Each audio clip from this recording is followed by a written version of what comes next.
Derek Chauvin, the reason why he got convicted and sentenced is because there was a specific point on video where he chose to go rogue from policy. Volume 2. Yeah. This is our show. Yeah. Introspective Insight. Introspective Insight. Peace, love, and all that good stuff. I am King Dev, and this is Introspective Insight, the Black Wall Street podcast. And we got our special guest host today, Nye. What Hello, up? y'all. What's going on? She is the host of 585UrbanCounsel. We'll get into that after we get into the word of the show and the quote of the show. The word of the show is law. That kind of gives y'all a little hint of what's going on, what we about to talk about today. And the official definition of law is the controlling influence of such rules, the condition of society brought about by their observance. Keyword is there. That's a real interesting definition for real. It is. And then the quote of the show is by the man, the myth, the legend, John Lewis. And he says, a democracy cannot thrive where power remains unchecked and justice is reserved for a select few. Ignoring these cries and failing to respond to this movement is simply not an option. For peace cannot exist where justice is not served. I agree. Thoughts? It's just like when people are protesting, no justice, no peace. Mm-hmm. You know, I can see that's maybe where it came from. It's a lot to get into with justice because everybody has their own view on what justice is. Is justice an eye for an eye? Is justice putting somebody behind bars? Like, what could be defined as justice? Yeah, and justice is not as universal as it should be. Yeah. Because I don't think justice, in the pure, justice could have been the word of the show, because that's also a good one. A just society has become very, very subjective. Yes. So justice looks different based off of who's deciding what justice is being served. True. If that makes sense. Think about other countries and man. how, they run their government and their laws. Our justice compared to Russia is going to be two different things. Yeah. Look at how they did Brittany Griner, So man. they throwing her behind bars for all that time was their type of justice. To us, that was like preposterous. Let's get into that. What is 585UrbanCounsel? So basically, my background is in criminal justice. So a lot of my peers and family always come to me with legal questions and things of that nature. So me talking to other people, I realized us as Black people, we really don't know our rights. And I wanted to start Urban Counsel for everybody in the Black and Brown community to start recognizing their rights. So that when we get placed with these questions or if we get in any police contact, or knowledge is power. So if we don't know anything and we're ignorant to the facts, we're not going to know how to move forward. But when I started Urban Counsel, so it was supposed to be just like a legal thing, legal advice, recognize your rights or whatever. But then the conversations we started to have broadened to just having those uncomfortable conversations about the Black and Brown community. You were on an episode, we talked about entrepreneurship and things like that. So basically, that's what Urban Counsel is about, like educating ourselves about the tough conversations that we need to have. And so kind of like your podcast, to educate one another. I do have a special portion of the show called From the Cell to the Streets, where I interview inmates that's dope. Straight from jail. Because I like to have real people with real stories and real backgrounds. And a lot of people that I talk to, they have like a lot of time, been in there 10 plus years. And it's very interesting, to hear their stories and to hear their view on what justice is and how they view the legal system, being in the legal system and going through it. So that's pretty much what Urban Counsel is about. So let's talk about from the cells to the streets. Real quick, what is the inspiration behind that segment in particular, and what do you hope to gain from those conversations? Is it like using the voices, because I'm in my profession, the voices of our um of the people who ultimately like give us like get us money, like Yeah. the youth. If we don't know what they like and what they want, then we can't put in front, we can't advocate for, better services, more money, et cetera, et cetera. So what is the angle and why from the cell to the streets? So first and foremost, mass incarceration is a terrible thing. We're still dealing with it. I grew up in the inner city of Rochester. So even though I'm not in the streets, I'm from the streets. So whether it's been family, people we went to school with, just when I got into criminal justice and got my degree, it kind of shifted my way of thinking. And so I became a caseworker at Urban League for it was like a program. So I was helping individuals 18 to 24 that was coming home from incarceration, getting GEDs, resumes, stuff like that, starting to build their life back up. So a lot of them being 18 to 24, that's young to just be coming home from prison and learning about, their experiences firsthand. And like I said, family members, I have an uncle that's been incarcerated most of my life. And we're very close. So he utilizes me a lot and I utilize him. And I just figured like, yo, the things that we're seeing, we see, these cop killing, our people and the injustices that we see, like inmates, incarcerated individuals, I like to say now, I don't like calling them inmates, they have voices too. And when you're on that side, you're viewed as, a monster and certain things. And you have a lot of people that's in jail, like, I didn't do it and stuff like that. But then we see a lot of these cases coming back where they're exonerating people after 25 years and stuff like that, that really didn't do it. So my portion of from the cell to the streets was to give them a chance to be heard. Let us know. We are only going to know firsthand. I'm not in prison. Never been in prison. Never been in jail. So I know what people, I don't plan on it at all. God forbid. But those people, they're the ones firsthand is letting us know what's going on, how they're being mistreated, how, everybody can be rehabilitated and get a second chance at life. They're trying to start these bail reforms and New York State is trying to pass a clean slate bill for certain, I think, non-violent crimes that basically when you come home from prison, they're going to wipe it clean. Like you can start over, which I think is a good thing, but they're having a tough time passing it. So Great state of New York? The great state of New York. So Go figure. Yeah, it's all politics and stuff like that. Nobody wants to be that person to be the one to pass that. Because you do have the naysayers that's always looking down on it and, oh, you did the time, you did the crime. That part of that I do believe, but when do we give people a chance to change if we keep holding their past against them? Facts. Yeah, no, that's real. Have you ever seen American Skin? No. Yo, you gotta watch it. What is Just it? because you are in law, Uh-huh. you have to watch it because it's a Spike Lee joint. Oh, of course. That's Spike Lee, He directed it, so you already know where I'm going with it. Okay. It's Nate. What's his name? Nate. Oh, no, I got it right here. I could fact check. I wish I had like a producer. Wink, wink.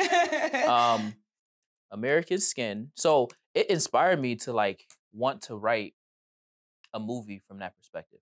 You'll make me go home and watch it. Nate Parker. Okay. So he actually directed and wrote it. It got Omari Hardwick in it. Okay. So those is two phenomenal actors, like right off black the top. men, phenomenal actors.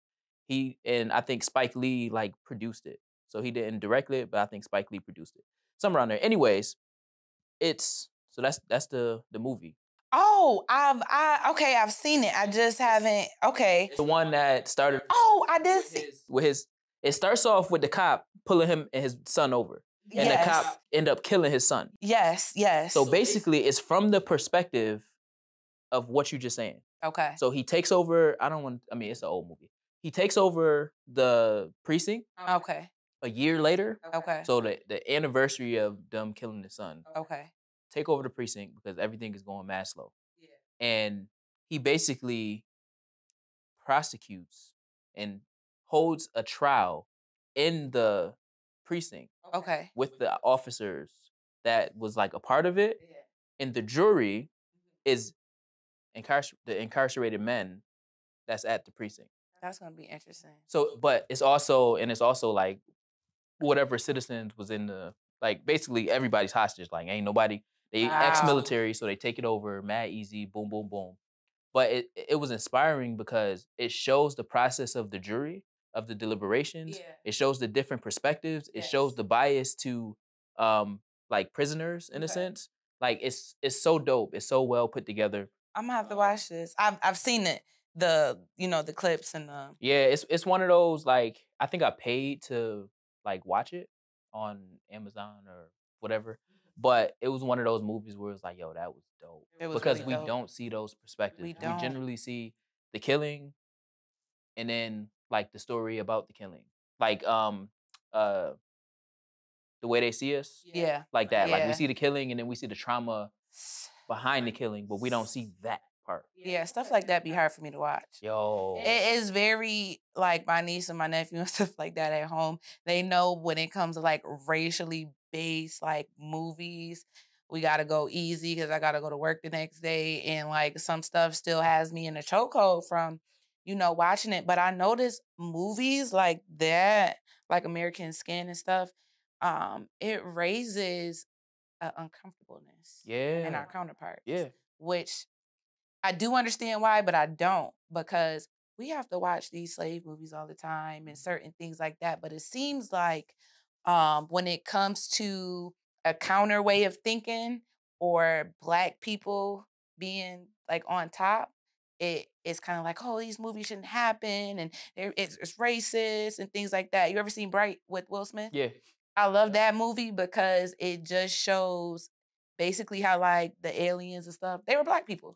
They were looked down upon. They were looked down. You can't do this job. You can't do this. You can't this. You cannot be, you can't coexist in this society, with us. But I like how it was like sci-fi, but it was still a different type of perspective. Like, I was like, wow, I feel bad for these aliens, but this is what we go through on a daily basis being Black. 100%. 100%. Now they gotta work twice as hard to prove that they belong in this space or even matter in this space. And to all of that, it's like it's showing. I like to see things from the different perspective. Like, we don't know. We all run from jury duty.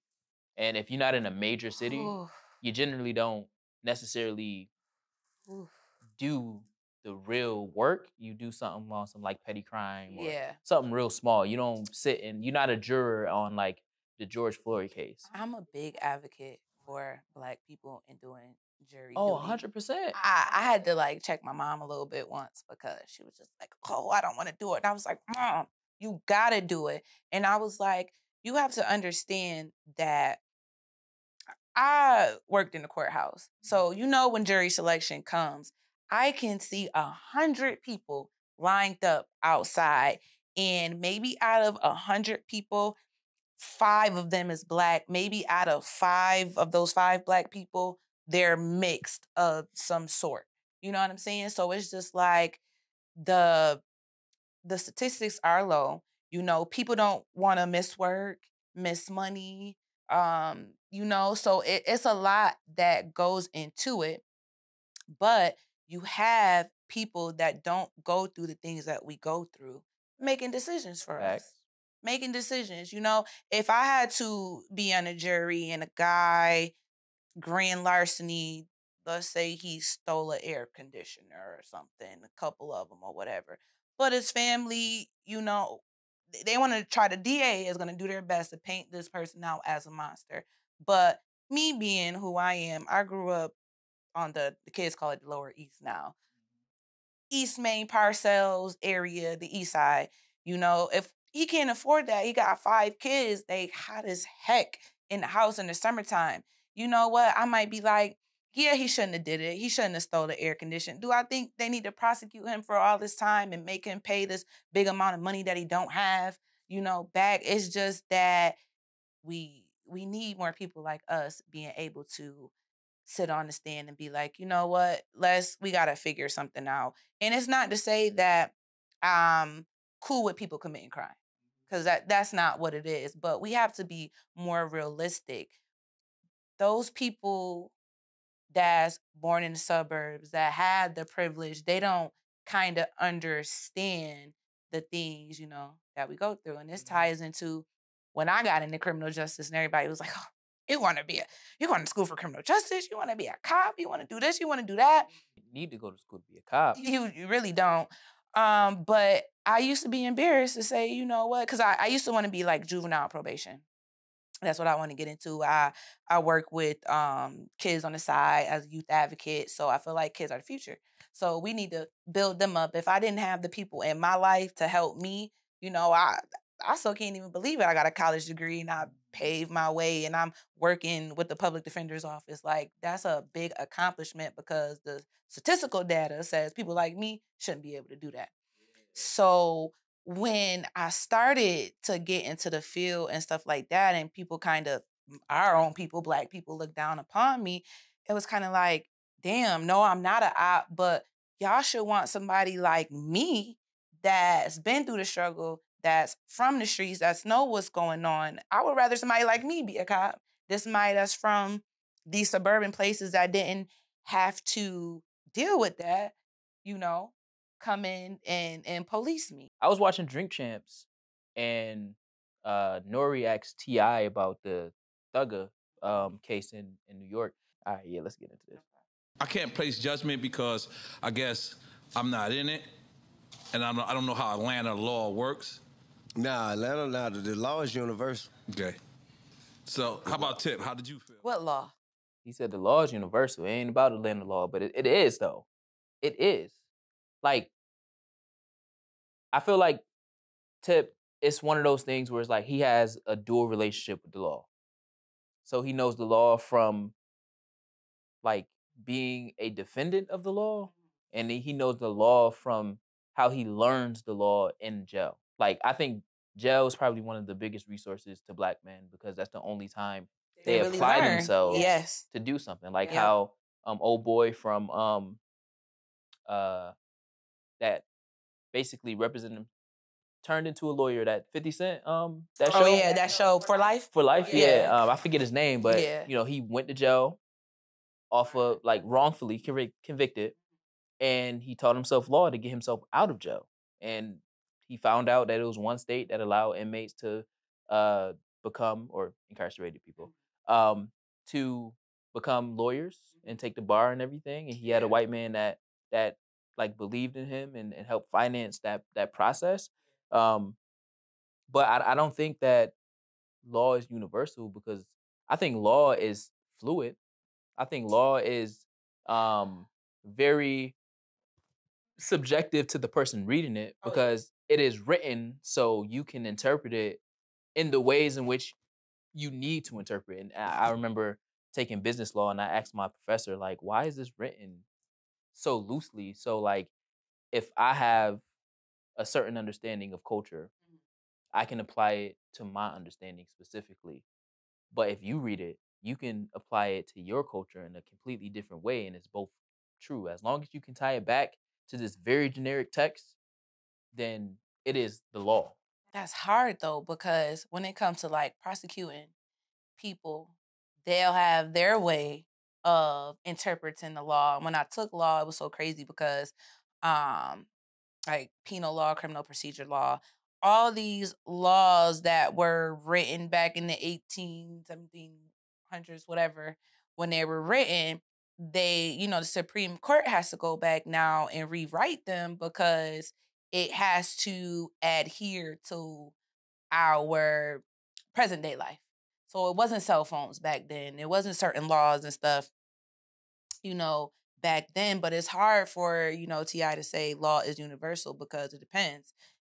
Is it street law? Like street life, is that universal? Is it, I'm a law abiding for the most part citizen. So the way I look at law is going to be different from the way you may look at it, or, somebody else. I think what he was kind of referring to in that aspect, because then they get into he asked him about telling, Gunna and snitching and stuff like that. Whereas universally, maybe if you're in the streets, that is a universal law. If that's what you're doing, then you ain't telling. Me, I ain't in the street. So if something happened to me or mine and I have that opportunity and it's going to, help my family or whatever, and my safety, I'm not really thinking it's compromised. You bet I told.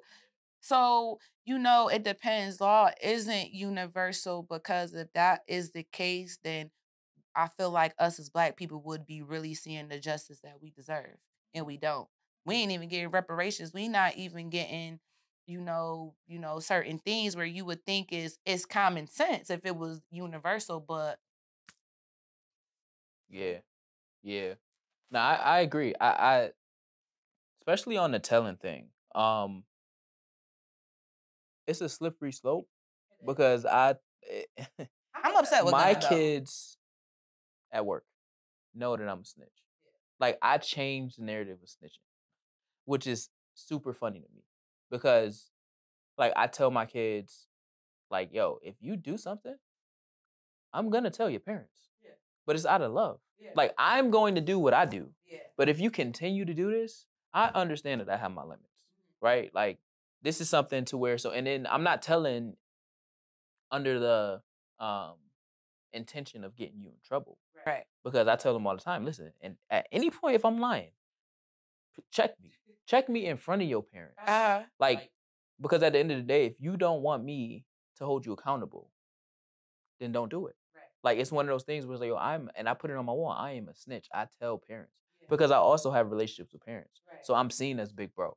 So it's one of those things where it's like, I'm not snitching because, and then I'm also trying to change the narrative of snitching. Right. Because I'm not snitching to get you in trouble. I'm snitching because I got to hold somebody. Somebody got to be held accountable. Right. And I know that if somebody killed one of my family members, or if one of my family members killed somebody else, right, you need to be held accountable for what you're doing. Yeah. Like, I'm not, and that's just like being a person, a human being, like with some type of moral. Yeah. Like, we move on principle. Yeah. If you're not religious, thou shalt not kill.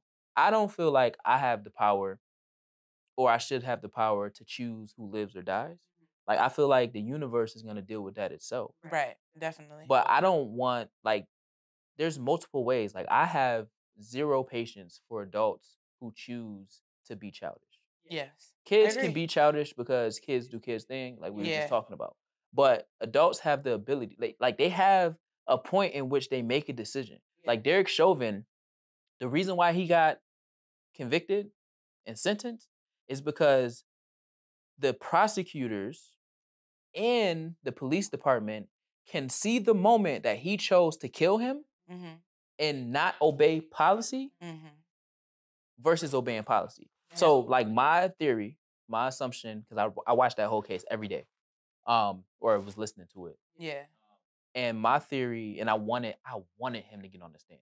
Like, because I want to know. He wasn't. I want to know his mind, his thought process, his mindset. Like, and that's I'm sure the defense told him don't even go up there. Oh my goodness! I was like, please call him to the stand. Please. They was not. They wasn't.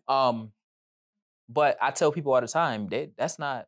If you looking at the court case, that's not justice for George Floyd. Now, it can be assumed as that, absolutely. But the only reason why he got convicted is because there was a specific point on video where he chose to go rogue from policy. At the moment that Chung, I think that's the last name. The other, yeah. The cop right behind him said, yo, should we do CPR? Yeah. Like, shouldn't we like start doing that? Like, he's not moving anymore. And Derek Chauvin said no. That was the point where he was going to jail.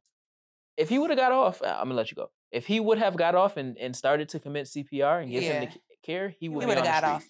So I tie this back to, I started watching court cases after Trayvon Martin, because I literally boohoo cried after that. It was just, we were seniors that year. He was about our age and things like that.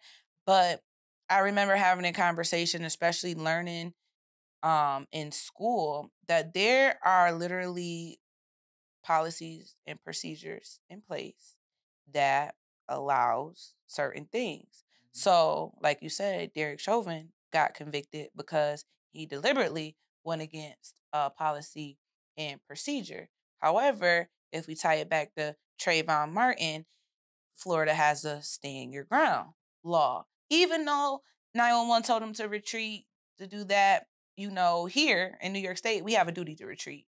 If as long as you ain't at home. If you ain't at home, if you at home in your castle, you can do whatever. But we naturally have a duty to retreat. So what I had to realize after, because I started going to school after college after that, was this universal, we could tie back into that. It's a law that he felt threatened. He can use whatever force that he felt needed to do that. Policy. That he can do that. But up here, you can't do that. Absolutely. So how can that be, universal? Yeah, it's not universal because if I go, that's like saying gun law is universal because you have to also silo the laws or compartmentalize the laws, right? You have gun law, you have police law, you have all these different laws, driving laws, all Yeah. that stuff, boom, boom, boom. But here in New York City has a completely different law system. And they in New York State, yeah. So like New York has gun, like you can, carry a gun in New York concealed as long as you have his permit or whatever. So like I can take my concealed weapons permit and I can go to Buffalo and carry. I can go to Albany and carry. I can go to Potsdam and carry. But if I go to New York City and I don't have a New York City carry permit, I can go to jail for having an illegal firearm. That's How crazy. is that possible? And they in the same state, right? Same state. So it's like one of those things where law, you can't blanket statement law because the way in which law is in New York City is completely different than everywhere else in the world because New York is its own country. It's bigger than countries. And I think we can end the conversation with this. In terms of policy, do you remember the Ma'Khia Bryant situation? No. It was happening during the George Floyd case. I think it was George Floyd case. Or the Ahmaud Arbery. It was one of those cases. Yeah, oh God. And that's a different situation. And the only reason for Ahmaud, the only reason why I got to court is because the mom was like unapologetically fighting for her son because it got buried in her county, it got buried in the county over, it got buried in the county over, and it got buried in the county over. It had to go to Cobb County, that is 3 hours away from where they are. I think it was in like Savannah, somewhere close to Savannah, Georgia, to try that family. That means that it's not universal, and that's in Georgia, the same place, right? So basically, but the Ma'Khia Bryant situation is the foster girl that got in Ohio, Columbus, I think it was Columbus, that got killed by the police officer because she had the knife, and basically the police got called. This case actually is the reason why I went viral on TikTok the first time. The police officer pulled up because it was a report that it was a big fight and somebody had a knife.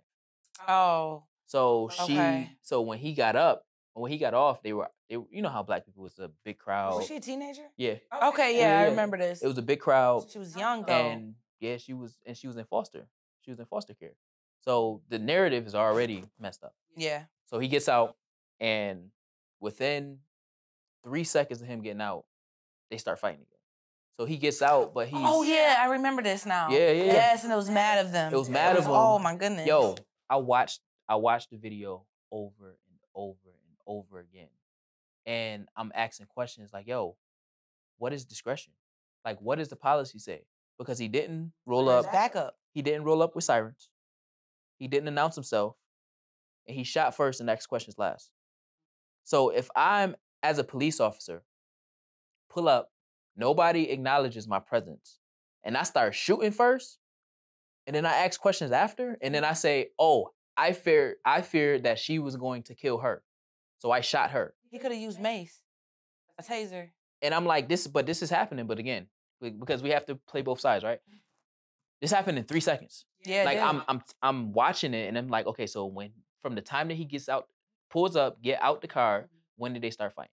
He gets out, there's one person that turned around and she's already walking past him. He said, hey, what's going on? They start fighting. He goes, hey, hey, hey.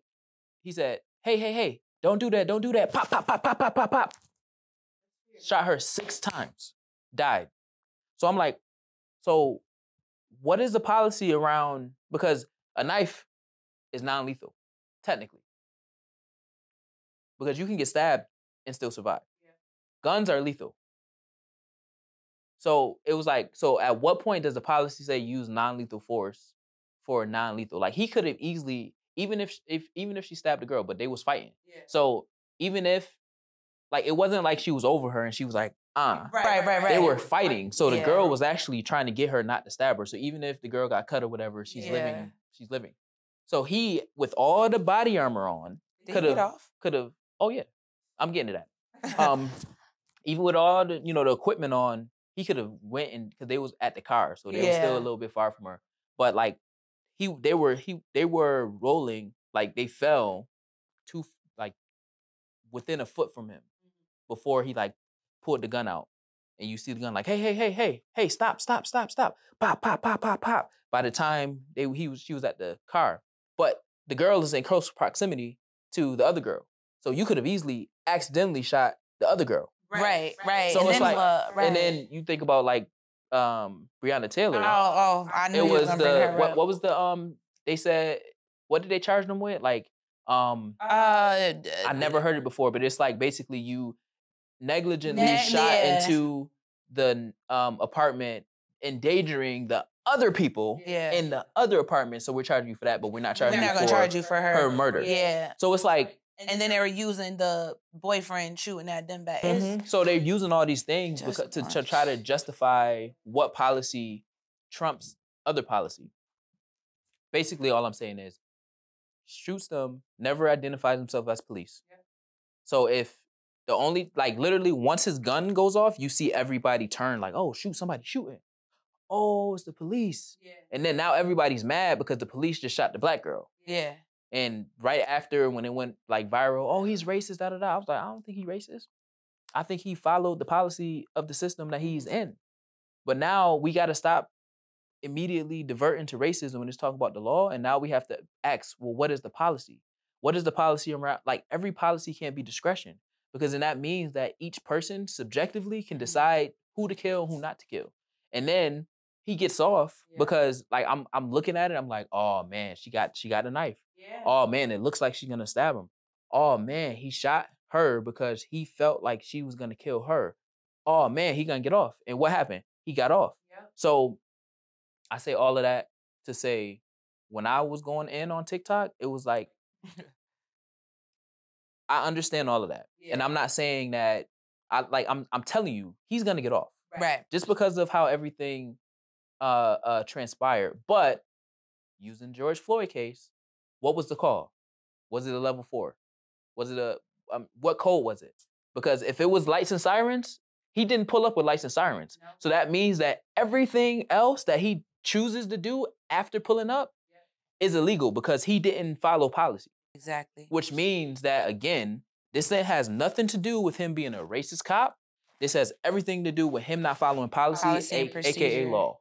I feel like the answer to that would be, especially for Black people, we got to get out and vote. We got to get out and vote for these policymakers, these lawmakers. And I'm not a big politic person, but because of stuff like this and because we need more people of color, to be able to be in these roles to help with legislation and stuff like that. Because if not, they're going to keep creating these laws or keep shooting these ones down that we're trying to get to help our people in our community.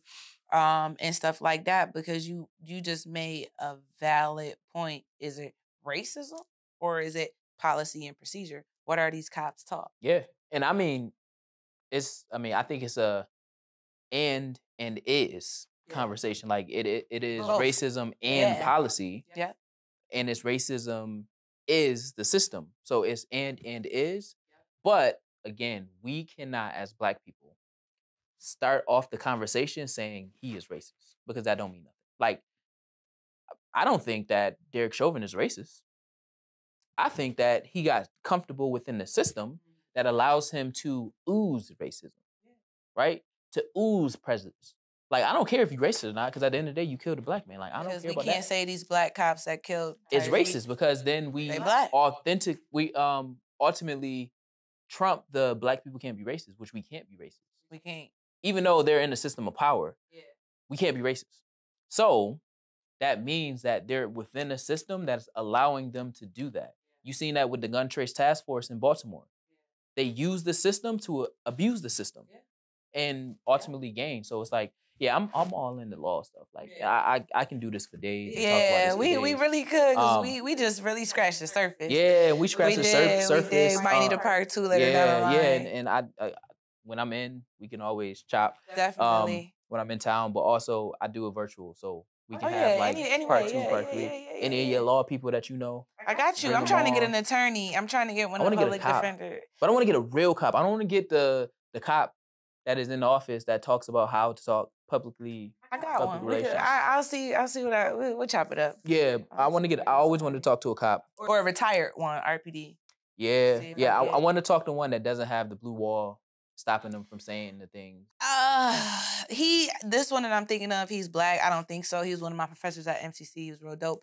But you're gonna come in contact with a lot of them that are. I met a white dude when I was working at World's Gym, working out at World's Gym. Cool dude.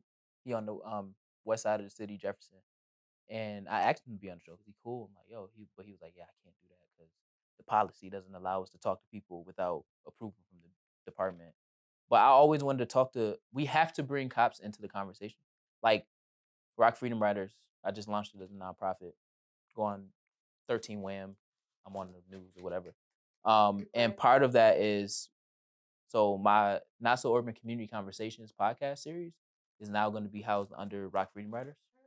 And we have to talk about community police relations and how do we fuse the two. It's important. We are in the community and the police are in the community. Yeah. We gotta coexist. Yeah, we have to. If we can't coexist, it ain't never gonna work. We have to. And so we gotta find a happy medium. Just like how we over sensationalize those videos when police officers are playing basketball with the kids. I love those videos. And it shouldn't even it should be so regular that we just don't even be like, oh, that's so great. Yeah, it's just one of those things where it should always happen. Like, you should always see, like, police cars should be like, oh man, this what shift is it?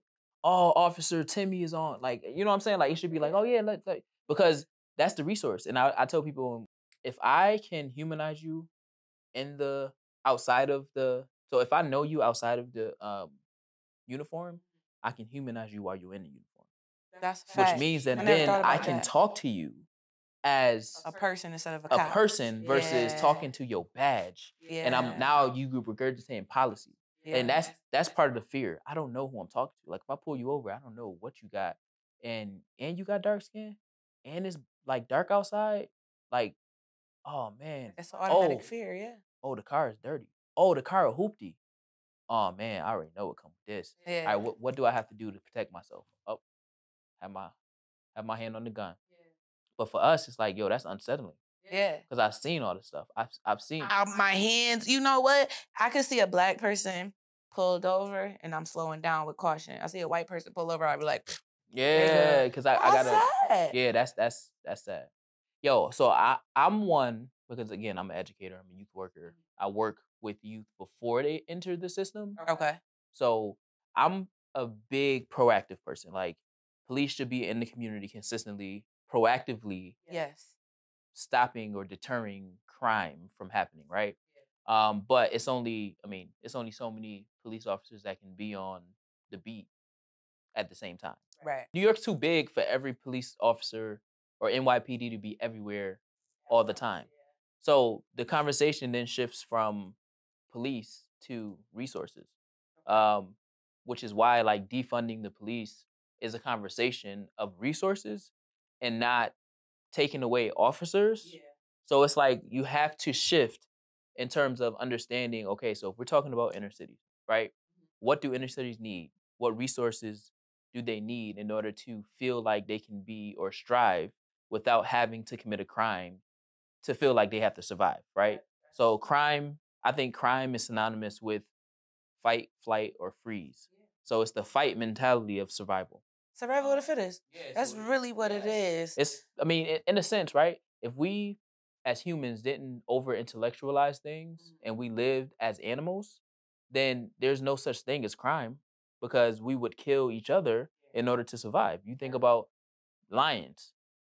There's one man and a bunch of women, right? And then you have the outsourced or the exiled other lions that ultimately try to create their own pack, or they fight the king for the throne, and then they control that pack of, well, pack is wolves.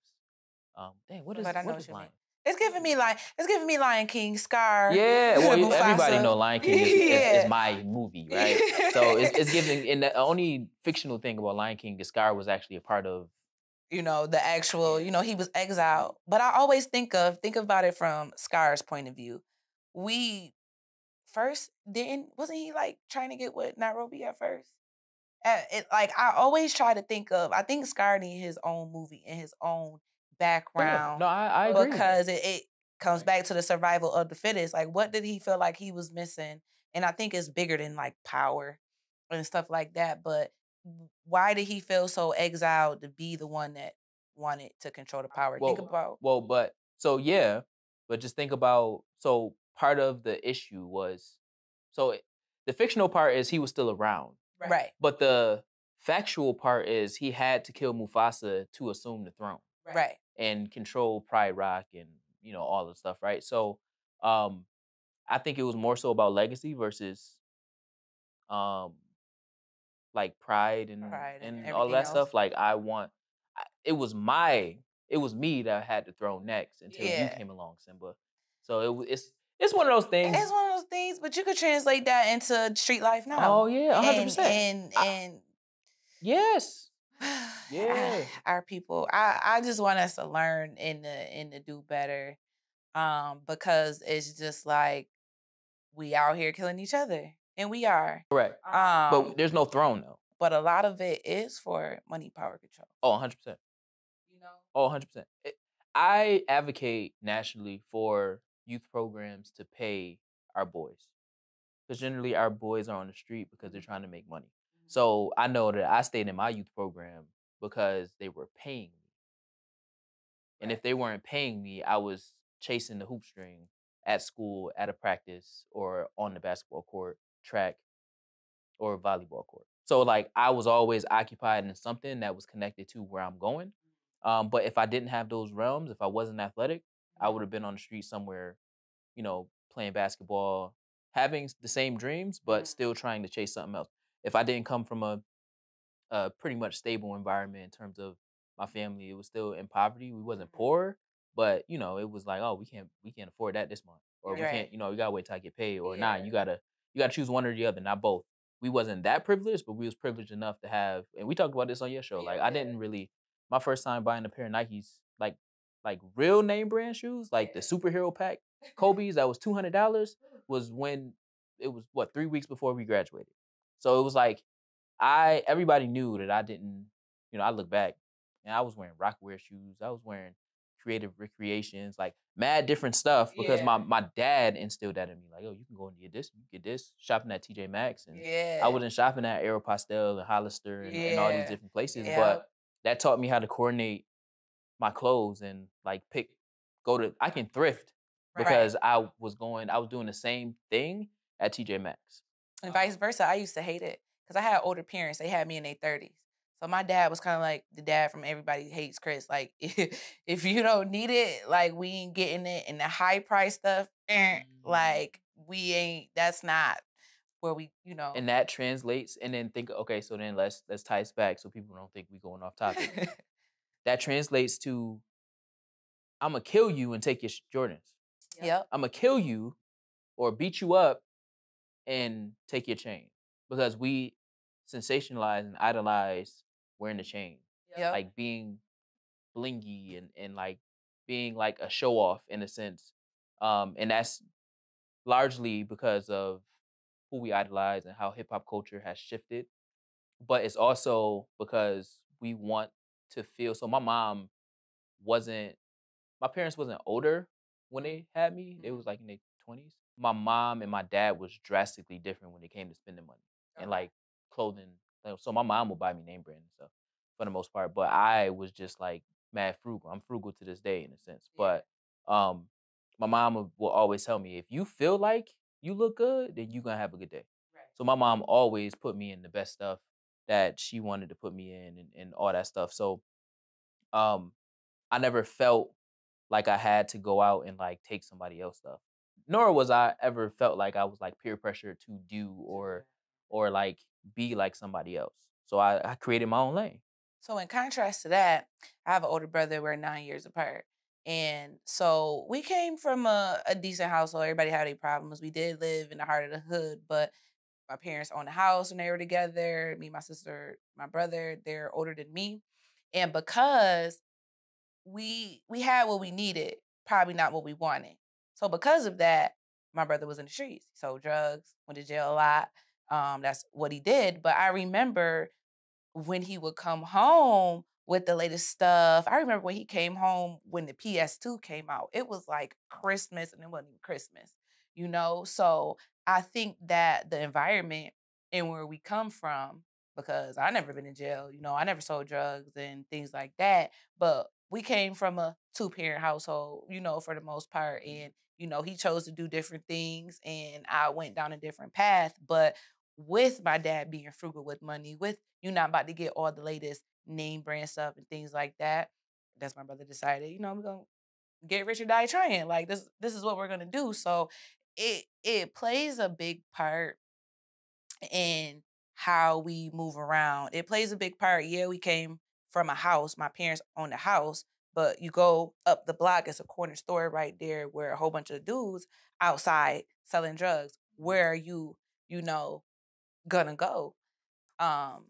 Type thing. So I guess it really depends, but I find it funny and I made myself stop doing this on Facebook on the news articles when it comes to like legal stuff and people commented on it because it's just so easy for them to be like, oh, you don't want to get robbed, move out that neighborhood. Like if it was Oh, I really hate that that. simple, if it was that simple, I'm sure my parents didn't choose to buy a house on Garson, you know, Avenue, Parcells, drugs. And back then, early 2000s, it was a lot of issues. I remember when they finally put like the first police camera right on Greeley and Parcells because it was a drive-by and the kid got shot. He was about my age, maybe a little younger. He was paralyzed. So that's when they finally started rolling out the blue light cameras and stuff like that. And I'm sure if my parents had enough money, we would have been living in Greece, Rush, Henrietta, or, you know, something like that. But it's just not that simple. I mean, hot take. It's easier to go out to the burbs and steal a car than it is to steal a car in the city. Mainly because the cars that you want to steal is out in the suburbs. Yeah. So like, ain't nobody stealing the little hoopty down the street. I mean, you can steal the hoopty down the street. You might can drive it for a little bit, but if you steal a car from your hood, then somebody gonna see you. So it's Yeah, they easy. just gonna break in and take the change, really. Yeah, And like keep it and moving. it used to. It's in the city, like even over on off of Lyle, like McNaughton area. That's where I grew up. Yeah, in the early 2000s, they used to. I mean, you know, the radios. We used to put radios in the car, and they'd come Yeah. in. They broke into my dad. Had to start taking the face out. Maxima or Intrepid or whatever. Took the Yep. whole radio out the car. Broke into my mom's car. Took the whole radio. Like you had to take the faceplate off the Yeah, radio. You know, take like it in the house with you. yeah. So it's like that's Yeah. all that stuff, and I contribute that to when people say, "Oh, I'm gonna send my kids to the urban suburban program so they can get a better education." That's the problem. You're sending the resources out of the community, so then the community don't. So then the community cannot strive because the very constituents that is actually bringing the resources in is then going to the very community that you saying have everything, and we have nothing. So we have to find a way to engage our people and if you have, and this is the thing about black people, if you don't wrong anybody in terms of street law, right? If you don't wrong nobody, they won't wrong you. If you talk to them dudes on the corner and they get to know you, they're gonna be like, oh yeah, that's a cool dude or that's a cool girl. We ain't gotta touch them. They off limits. Like, you have to understand that people, like, when you see them as people, then y'all act and interact as people. If you see them as a threat, then they're gonna take you as a threat and they're gonna make sure that you are neutralized. And that don't mean that they're gonna kill you, but they might go and take your stuff or whatever because they don't respect you. So it's all about respect, in my opinion. And it's like, that's the same thing with law. Like, we have to find a way as black people to respect the law, but also take control of the law in the same ways that we take control of the streets. Right. Like the same way that you say, oh, I know who did this. I'm not going to handle that. Right. Like that right there is one of those things where it's like, I respect the dude from Florida. Which one? All right. So this is kind of a hot take. So I have to index this. Okay. I'm not saying I respect what he did because he deserved every year that he got. But the dude that represented himself. If you think I'm here to play around with y'all, God damn it, I'm not. All right, Mr. O'Neill, please stop using swearing language. He had enough sense to take or try to take the law on himself. Okay. And he did pretty much a decent job for his understanding of what he was doing. Yes. He ain't no lawyer, but that was him understanding that he gonna go to jail anyway. Like, I just felt like that was one of those things where you know you're going to jail, you know you killed your girlfriend, and I think it was a kid too, right? Yeah. Yeah, like you killed them, you got caught red-handed. You're actually admitting it. Yeah. So, and now you might feel like you justified, but Derek Chauvin think he's justified too in killing George Floyd. So it's one of those things where it's like he tried to take the law in his own hands because he didn't trust a defense lawyer would do right by him. What I learned working in the court system is that if you really try to go and represent yourself, even I'll bring up the judge Estacio. Was she representing herself for the most part? Yes. They frown upon that. They look at you like, oh, you think you know it all. Well, we're really trying to, and I believe that's why they were really trying to like sock it to her to try to like teach her a lesson, which I think she needed a lesson that she needed to learn. But it was one of those, if you coming up here and you're trying to represent yourself, we're going to show you kind of like why you don't know it all, or why you know, that's just my own personal opinion. I think that they used her as an example. Yeah. And which is bad. And you see that a lot in predominantly white spaces, like law, like police, to where like the black officers that killed Tyree Nichols. Tyree, yeah. And they immediately 3 weeks is immediately to me, right? Immediately. 3 weeks. Because it took what? Derek told me it took them a minute. It took them years to finally fire her because he was still getting paid on administrative leave. And they didn't like that the judge was at first. Yeah. They didn't like she was still getting her money. So it's like, and we see the same thing with Adam McFadden with the whole Quad A thing. To where Adam McFadden and another dude, I can't remember his name, but Adam McFadden is the bigger name out of it. Yeah. To where we go into white systems and we try to replicate what they do. What they do, and we can't do it. We cannot do that. We cannot do it. And I'm glad you brought this up because me as a black woman, me working in corporate America now and certain things like that, we got to work twice as hard, 10 times as hard. Oh, 100%.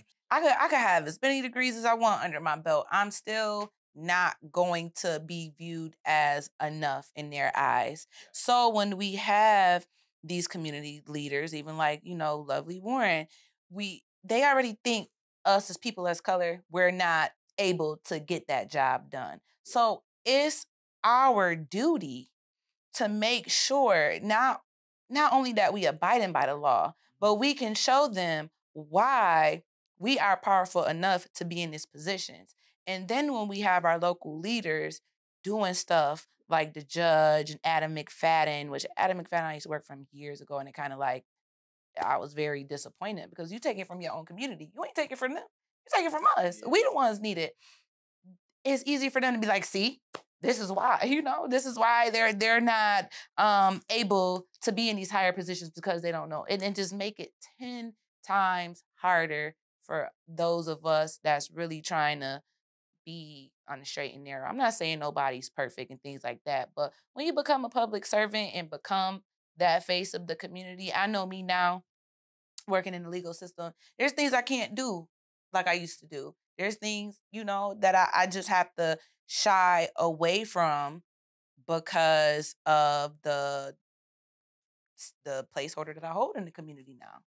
People know me. People reach out to me randomly on Facebook like, yo, so-and-so told me to reach out to you. You could point me in the right direction and this, that, and the third. So I can't be out here wilding out, like I wanted to. I can't be out here if I did want to steal. I'm not a thief, but if I did want to do certain things, I just, can't do that. And I think that, just like you said, when we get into these predominantly white professions, and I don't know if it's a power thing. I don't know if it's what it is for some of them to be like, well, I'm up here now. I'm going to do what I want. And it's kind of just like, damn, we was rooting for you. Like, what happened? Yeah, and that's we get caught, man. I don't even want to. That's a rabbit hole conversation. Yeah, because we can keep digging and digging for real. I just feel like we have to find power and maintain power. But again, it goes back to that survival. Yeah. Like I had to change my mindset on what a lot of money was when I started working with one of my clients, because he's a wealth management guy. And when he talks about money, he talks about it from his relationship with money. Okay. So like $100,000 to him is another payday. Like it was times where he would tell me like, oh yeah, I invested in this. I put this amount in there. Yeah. I ain't gonna put his numbers out there because, confidential type thing. But, I put this amount in there and they came back with this amount. So I'm gonna say like I put $1 in there, and then next thing I knew, like I forgot about it, and then the guy hit me like, oh yeah, do you want to pay out because the returns came back and it's like $350. Oh wow. You can put as many zeros as you want on that, but it's like he telling me that without flinching. So for me, and I'm just setting up cameras and we just having conversations because I'm helping him with his content. Yeah. For me, it's like, you just told me that you put $1 here, and for me, $1 is a lot of money, and you got back $350. No, it's wrong. Like what you mean? Like how can you? And I asked him like, yo, how could you sit here and say that and you don't flinch? You're like, dude, I manage so much money on a day-to-day basis. Like that's just normal to me now. So like even going to my national role, I'm learning that, $10,000, $15,000, $2 million is little money. Yeah.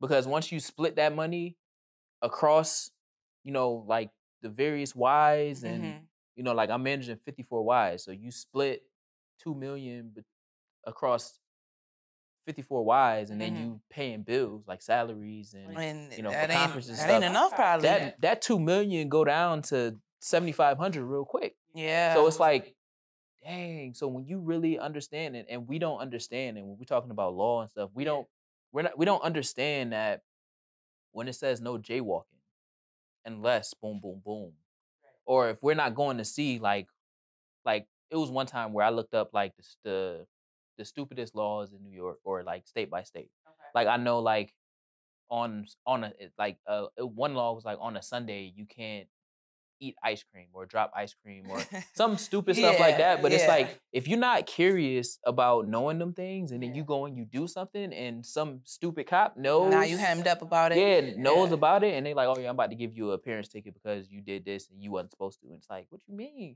Think of our senior prank. It was just like, we thought. I show the kids I work with this all the time. I show it to them all the time. Every year. Yeah. I share it every year. Because it was just like, and granted, one bad apple spoiled a bunch or whatever. But it's just like, we do this every year. They do it every year. They spray paint the middle of the street and stuff just like took it that. another level. It was another level, Like, but the to police shut really us sit down 3 there, times that hey, night. Like, let's we be was real. running. Like, it was a lot going on that night. Yo, and matter of fact, I got. But the courtroom was full of all of us. We was on TV. The way the paddy wagons came in, and they was hauling us out, and the news crew and people parents. It was really just like, Yeah, we a bunch of criminals. I can't relate. Well, Me- I me actually and- didn't go to jail. I got an appearance ticket. Well, all y'all got appearance tickets. No, the first batch, they took the first batch of girls and boys. So what happened was, this is not random, but they split us up in a group. So they had the ones that they seen on the school camera. And then they split us up in the ones that we know y'all was there based on the Facebook page we had at the time. So once they took the first crew out, and you know what? I got AC. We good, But it was a good experience because I think that was a big experience for us. A lot of us was trying to go to college too. At that time, they canceled graduation. And if we really knew we could really go to jail for Being kids. Being kids. And it was also because Officer McKay wasn't there too. Like, because they would have. she was not. If she was there, she would have just hemmed us all up. Like, yo, What is y'all doing? And it really was a couple people that really just was like, we're gonna paint on the school, like, and then it came off. So once all that happened, they were like, all right, the rest of y'all could get appearance tickets because some of the cops was like, this whole precinct downtown is about to be full of kids. 40 teenagers. Yeah, and it was. And that's a whole nother. It's a whole nother. But it was conversation. interesting to say the least. Like if we were educated and knew our rights and stuff like that, because I remember they came in and was like, "You guys are all under arrest," and I'm like, "Wait, hold the phone, under arrest? Ain't nobody talk to me. I ain't getting no statement. I didn't know much about criminal justice back then, but I was like, this ain't right. I need to make my phone call. Yeah. Where my mama at? Mama, they trying to get us. They put us all in the ensemble. Yeah, so they took our phones. Yeah, that's incriminating. That's a whole nother. That's a whole nother. We need a reunion episode. Yeah, that's like that's the issue with SROs though, because But then again, they take 'em out to school. law Yeah. is different to a school resource officer versus a SSO, school security officer. Yeah. So school security officers just following the policy of the district. SROs is following the law that they were taught in those 6 months of training. So like for them, it's vandalism. Oh no, absolutely. Absolutely not. These kids did this. I'm calling the paddy wagon and we're arresting them. Y'all gone. You know what? I also think I learned a valuable lesson years ago from some guys I used to work with. And they taught me rule number 1, know your people, right? Yeah. I've applied that to everything in my life, and this can go into everything that we're talking about because community policing, if you know the people in that area, you get out, you know the community and things like that, you know your people, you know the community crackhead, he ain't really hurting nobody, he ain't bothering nobody. Yeah. Officer McKay, she knew us, she knew the kids, she would have knew at that moment, like, these kids ain't mean. You know what I'm saying? They didn't mean all of that to be all hauled off to jail and possibly our first year of college or whatever being ruined. You know what I'm saying? That would have been a talk with her type thing. Like they could have made us pull clean them all to the ensemble theater. I'm gonna tell them as a resource officer. Because she was a good school resource officer. Was. I'm not even gonna front. She did that. Like even when Josh pointed at her gun, like in his stint of like being a rebellious student, she didn't arrest him because she could have arrested him. She could have. She didn't arrest him. I mean, she hemmed him up a little bit. But he took him to the office and, I don't know, he ended up getting suspended or something. Yeah. But like that's one of those serious things to where he like pointed at the gun playing. Right. And she showed him like, you don't do that. Because I'm trained to, protect this. Because this is something that is lethal. Yeah, but it's knowing your people too. But she didn't use her power or abuse her power. Use her power to abuse the system to get this kid who's just being a kid in jail. And I think the substitute resource officer abused his power, called the paddy wagons, and basically went on a search, like a manhunt for everybody who was on the cameras. That was his job. Yeah. Y'all going down. Y'all are gonna pay. When they really could have, all that stuff came off the building. They could have gathered us. Y'all gonna clean it. Yeah, they could have been like, we shipping, because y'all did this, we not paying for your graduation. We shipping y'all diplomas. Like they could have did something like that, and it would have just been that. Because I mean, but then you got some people, you know, that didn't show up or whatever. And a lot of the spray painting of the school and stuff, like we were like the class congeniality.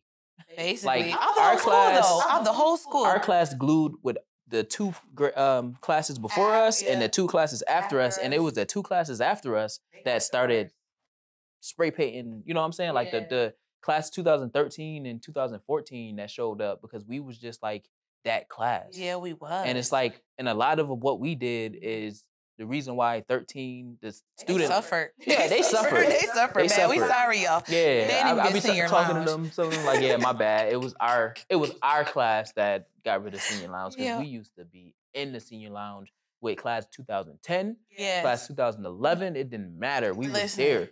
Shout out to Officer McKay too, cause it was times that I used to just skip school to go get my nails done, and I remember she caught me in India at the bus stop, and I'm just like, and she about to pull over, and I was just pointing, we on our way back now. Yeah. You know? And she could have hemmed us up, took us down for truancy and all types of stuff. But again, that's also community policing, knowing the kids, knowing your people, knowing, you know, just the extent of who you dealing with. When I heard that they was like, oh yeah, y'all broke into the school, y'all going down. That door was broke. That door, we used to pull it all the time. Especially when I was late, it was broke. So y'all. We used to pull it all the time. And yeah, at that point, I heard that, like, I forget who told me. Somebody said, yeah, I heard that y'all, like, broke it open with a crowbar. Yeah, I was like, oh, it's over. I walked out the gym door, sat in my car. I don't know how, but I ended up seeing Chanel or text Chanel, and we were sitting in my car, like, the whole time. And we seen the paddy wagons come up. Like, it was crazy. Aspen Lighter was like, we are so disappointed in y'all. Let me tell you about Aspen Lighter. And shout out to Nicastro because she held us down that day. She held us down. And it was crazy because Mikkel was the only one that had his phone, right? So we was passing it back and forth. I'm like, Dad, I can't talk now. This is not my phone. Don't call me, but I'm going to jail. I'm going to call you. I got to go to work. I got to go to work at 4 o'clock. And so after they sent the first group to jail, the first two, the boys and the girls. And Aspen Lighter was crying and stuff. And she was just like, no, this wasn't supposed to happen. Because they end up sending Chandra to jail. And she wasn't even really a part of nothing. And so they were trying to hide us from the police. Ask K-Sean. Do you remember? Yeah, I got told all the stories. Oh, my God. So they was like, taking you from room to room. Yes, we was running from the police. And the police officer was like, no, because they did it. They were going to jail. And it was just like, okay. Now, y'all done called the police on us. Y'all hiding us from the police. It's crazy to me that the power shifted from the school to the police. To the police. They said it's out of y'all hands now. Y'all called us. We're dealing with it. But they didn't call. Did they call? Yeah. Oh, yeah. Well, they called. They got to stop. Like, y'all have the relationship. Use the power of y'all relationships to mend the situation. Like, that's all it is. At the end of the day, we got to make sure that we are in relation with law and not in opposition with law. Period. I agree. And I'll say this to end this. I need my community to, if we saying we don't mess with 12, we don't mess with the police and things like that, stop putting yourself in the way of these police. If you don't mess with the police, you don't want them messing with you, do the stuff opposite to get, I'm not going to say I dislike the police, because there are some good ones, right? But I know I don't want to go to jail. I know I don't want nobody talking to me crazy, and I don't ever want to line myself in that position where I feel like a cop has power over me. So I'm going to do what I can to stay out of police contact. And I feel like that's going to be a start there. We got to have a respect, like I said, and coexist as each other because we all live in this world. We can't say we hate the police, but then we call them when our car get broken into or something happening. You know, and so expect them to do right by us when we don't do right by them. They still people. Yeah. But we have to see them as people first. And they got to see us as people too. Absolutely. Where can everybody find you? What's the social Everybody media? can find me, Urban Counsel, TikTok, Facebook, Instagram, Urban Counsel 585. And it's Counsel, COUN SEL, not counsel the other way, but Urban Counsel 585, TikTok, Facebook, Instagram. We there. Lit. Y'all already know where to find me at. I'm here every week. Introspective Insight. Thank you for having me. Thank This you was for dope. this was a dope conversation. It We gotta have was. more. We gotta We have part do. 2. I like series, so this is the first one. All right. We're gonna get deeper into stuff that we couldn't get into. Maybe like break down some cases or something. I don't know. Whew, We I want got some that. cases for days. Yeah, but y'all already know. Bring another set of ears for next week's show. This is Introspective Insight, the Black Wall Street podcast, and we out of here. See you soon. Yeah. Come back next week. Yeah. Introspective Insight. Introspective Insight.